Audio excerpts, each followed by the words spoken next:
first thing I want you to get in your notes are the three forms for quadratic functions. So whereas our absolute value function, we looked at one form for it, we're going to have three different equation types for for quadratic functions.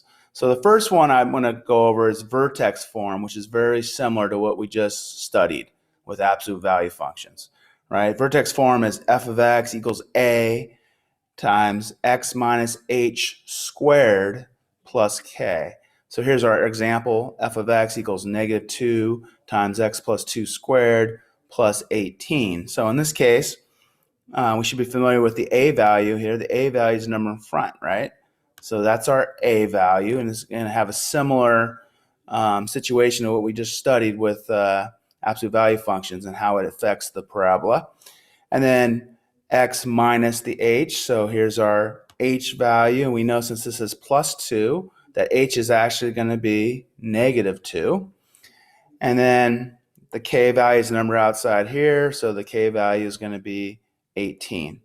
So we're going to start that one first tomorrow because I think it's going to be the easiest for us to learn since we just put a lot of time into learning that form, and it's going to kind of reinforce what you've already learned. So vertex form, okay? This parabola over here, this equation is for this parabola, all right? Standard form. It'll be a new form for us. F of x equals a x squared plus bx plus c.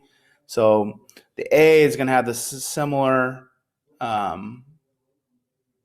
dilations and the reflection over the x-axis, things we've been doing with the a value. It's going to be for all these equations.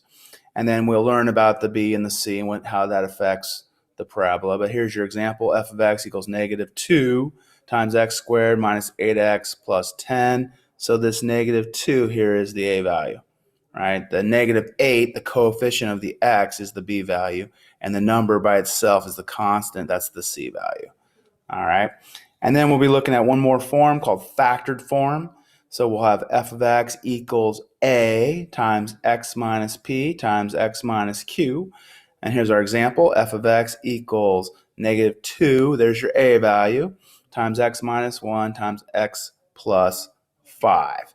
It's important to note for these quadratics that they all have to have an a value that's not equal to 0. So if you don't see a number in front of like the parentheses here, or a number in front of the x squared, or a number in front of the parentheses here, that means that number is 1. Okay, it's not 0. Because if 0, you want to have a quadratic. And here's what I want you to know is all three of these equations represent this parabola, or this parabola is represented by all three of these equations. There's different forms for the same quadratic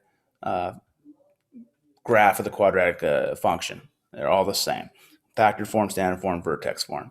Okay, the graph of a parabola, the graph of a quadratic function is always a parabola. So this one's opening down. Oh, a value is negative 2, right? So it's opening down. Do you think it's stretched or compressed? That's right. It's going to be stretched because the absolute value is greater than 1. So it's going to be a stretched situation here.